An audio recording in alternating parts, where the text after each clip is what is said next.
TV adverts offer more and more ultra-low-cost offers with one promise: international quality.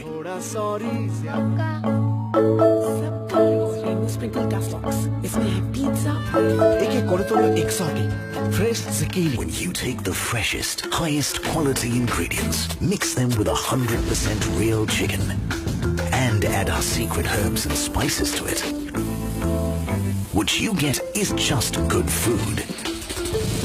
It's food that's finger-licking good. Is this really true? Are the products sold in India the same as over here? To find out, we compared them. We chose McDonald's and KFC, two brands that are very widespread in India. Here's what we found. At McDonald's, a McChicken in India contains 2.5 times more sugar than the French sandwich.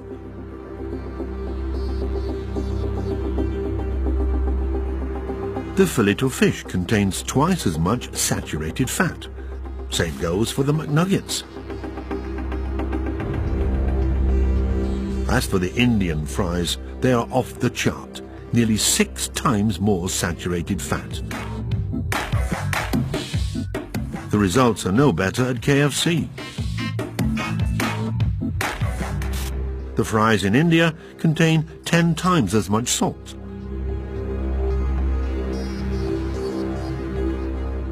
The hot wings have 3 times as much fat.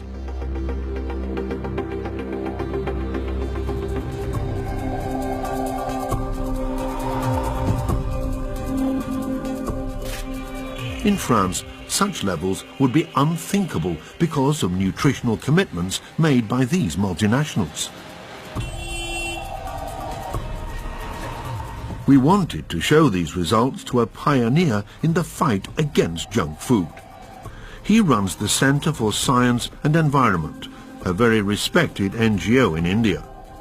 Chandra Bhushan wrote a damning report in 2012, criticizing the nutritional content of products destined for Indian consumers. The purpose is very simple. If you are more salty, more fatty, more sugary, it is more tasty. People are going to eat more. They know it. Okay? And that is the challenge. You know, junk food will taste good, okay, but it is really, really bad for your health. We show him our comparison results. These results are actually quite shocking, that the same multinational company selling product in Europe and India, they have double standards.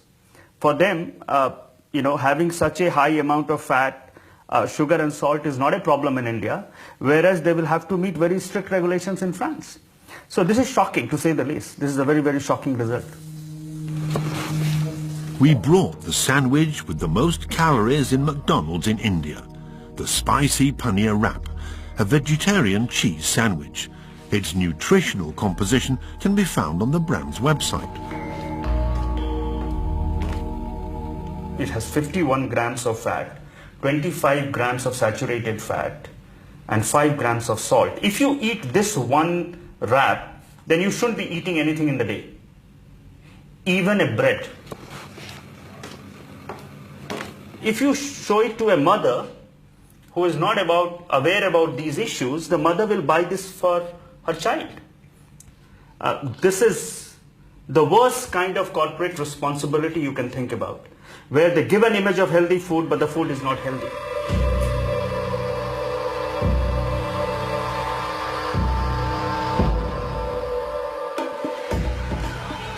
It's not just to make consumers addicted that certain brands sell food that is so high in sugar and fats.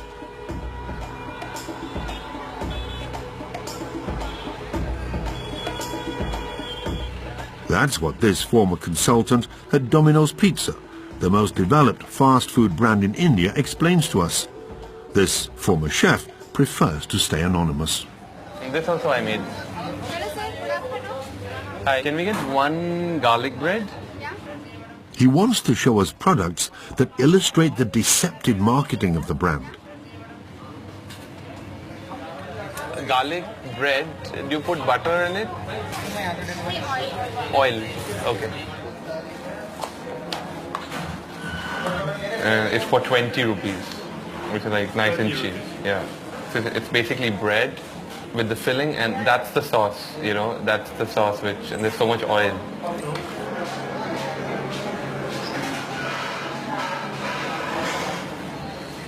It's not the real mozzarella. And inside it's supposed to be cheesy. This is like a cream emulsified mayo, like this. Now it gives you an effect of a real cheese, but this is basically like a sauce. So it's definitely no dairy. Why don't they use a real butter? Oh, it's expensive. After 6 months of working for the company, the chef decided to resign, sickened.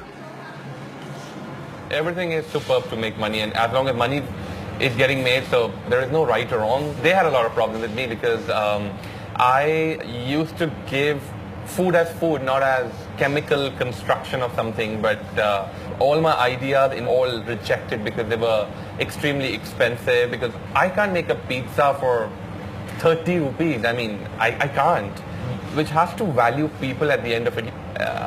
It's not right, you know, because at the end of it, it's a cycle which will come back to you, so yeah.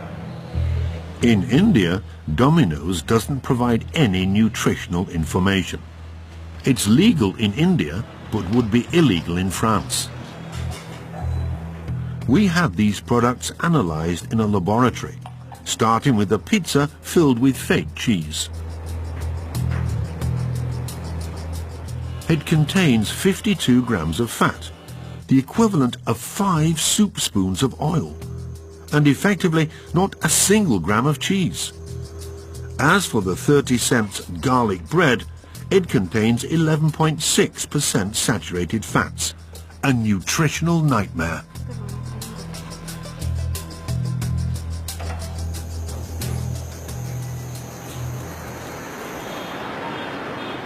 We approached Dominoz, McDonald's, KFC, but to no avail. None of them responded to our interview requests.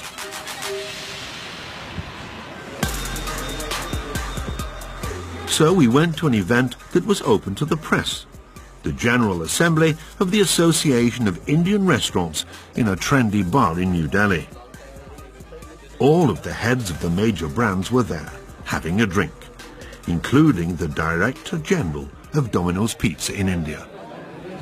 I'm sorry to interrupt once again. I have to ask you one question. I'm out here. I don't want interviews. Sorry. Why is Domino's publishing no information about nutrition in India?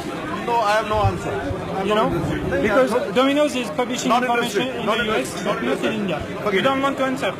I don't want. You don't want to answer on that. Oh, yeah. Does it mean that Domino's doesn't care about nutrition? Can you just leave this place? I am a journalist. I ask questions. The head of HR comes to the rescue. My question is very simple. Obesity is a problem in your country. Absolutely. There are so many other problems also, yes. Isn't it not responsible not to publish any details? See, I'm not authorized to speak. I'm not authorized to speak. But that's why I'm saying whatever questions you have, you will get all the answers, and we will send you all the responses. Obesity is just one problem among others to Domino's. We never receive a response despite trying multiple times.